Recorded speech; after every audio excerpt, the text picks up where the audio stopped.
Okay, Fort Hood. There's a couple of things I want to say. First of all, it's the media's reaction. Now, I'm absolutely outraged at the U.S. media for not reporting what's really going on here. I mean, it's fucking out there. The guy shouted Allahu Akbar before he gunned down 13 people. He handed out Qurans. He gave lectures that Walter fucking Reed about how infidels should convert to Islam or be beheaded and with oil being poured down their throats or be set on fire.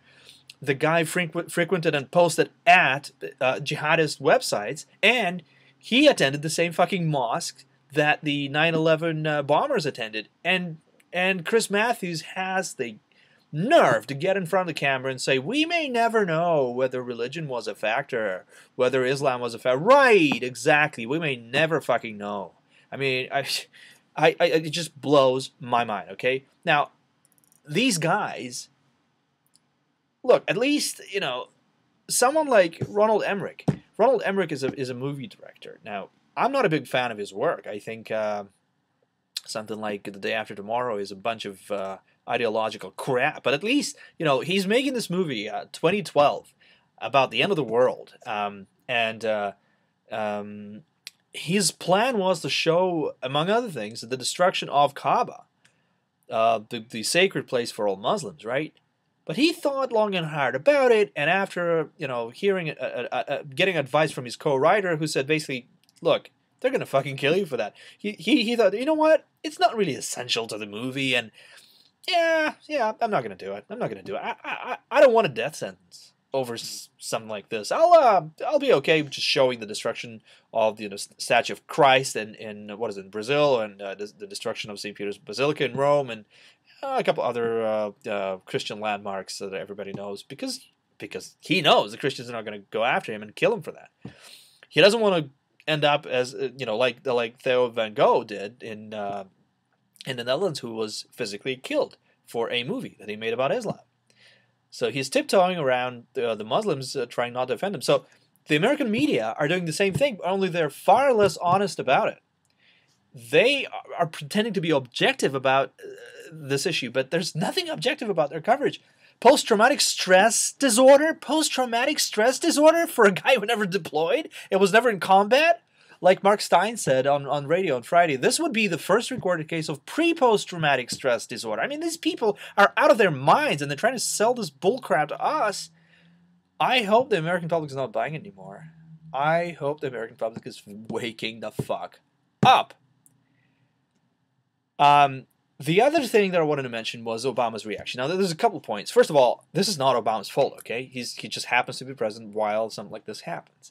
But his reaction. Now, 13 people just got killed. It's obviously a very bad incident, right? He's getting in front of the cameras, which is a relatively rare event. He usually has Gibbsy perform for him, but he's there in person, and everybody knows why he's there, right? Everybody knows he's going to talk about Fort Hood. But before he gets into Fort Hood, he gives a shout out to somebody in the audience on a completely unrelated topic, and he's joking around and being all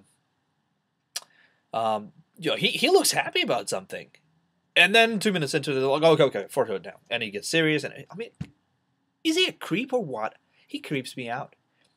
It was completely non-presidential. It was completely inappropriate what he did, and I'm very unhappy with that. I think it's a disgrace for a president to behave like that. And the other thing is, the day after, right, he goes to Capitol Hill to lobby the Democratic congressman to vote for the healthcare bill. And this is what he says, and I need to read this to you because this is too good. Okay, so remember, on the Mr. Hassan, who gunned down 13 people in Fort Hood, Mr. Obama says, let's not jump to conclusions about anything here. We're not saying it was terrorism. We're not saying he was a jihadist. We're not calling him a domestic terrorist, basically. That's what he says.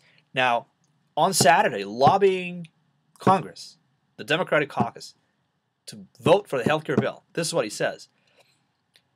Does anybody think that the teabag anti-government people are going to support them if they bring down healthcare? All it will do is to confuse and dispirit Democratic voters, and it will encourage the extremists. End quote.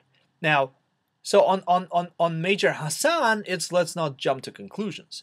On the Tea Party participants, it's teabaggers, teabag people, to be precise, and extremists. It will encourage the So if you go to a Tea Party, first of all, you're going to be called a derogatory term that belongs in a highly charged homosexual situation, teabagging. You're going to be called that, and you're going to be called an extremist. Not just by Janet Napolitano anymore. Apparently, Mr. Obama is on the same page with her. But if you gun down 13 people after having attended a radical mosque for years, after being openly Muslim first and American second, after advocating forcibly converting infidels to Islam or killing them in very violent ways, after killing people on the top of that, right? You're not an extremist. I don't know. He hasn't said anything yet, but his media lab dogs are already calling it, all the PTSD and all this other shit. So this is Obama's position. What a pussy. What a fucking pussy. Okay? And another thing is this General Casey. General Casey is the same guy as one of the top generals in the army who advocated strongly against the surge in Iraq. He was wrong, obviously, so bad judgment there. Now here, I think he was on C-SPAN, and you can find it on YouTube. You can find it, General Casey C-SPAN or something. Google it, you'll find it. He says, yes, it was a tragedy that 13 people died. No, it wasn't a tragedy, it was a murder. But if our diversity is a victim of that as a result, that would be even worse. End quote. Are you fucking kidding me? Are you out of your fucking mind, General? What diversity?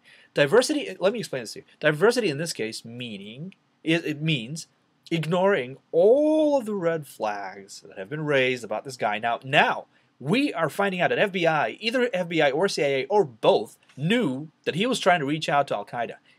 It's in the papers today. You can look it up. So they knew he was seeking connections with Al-Qaeda affiliated organizations. He frequented and posted on jihadist websites. He openly advocated for forcible conversion to Islam. He openly protested the U.S. involvement in Afghanistan and Iraq. I mean, what else do you want? What other evidence do you want? Those were all the red flags that were all happily ignored by people who gave him ranks and promoted him and put a weapon into his hand and allowed him access to people that he killed last week. If that's diversity, I'll take lack of diversity over this kind of fucking diversity any day of the fucking week, okay? You gotta be shitting me. You gotta be diverse. You gotta be shitting me. Jesus fucking Christ.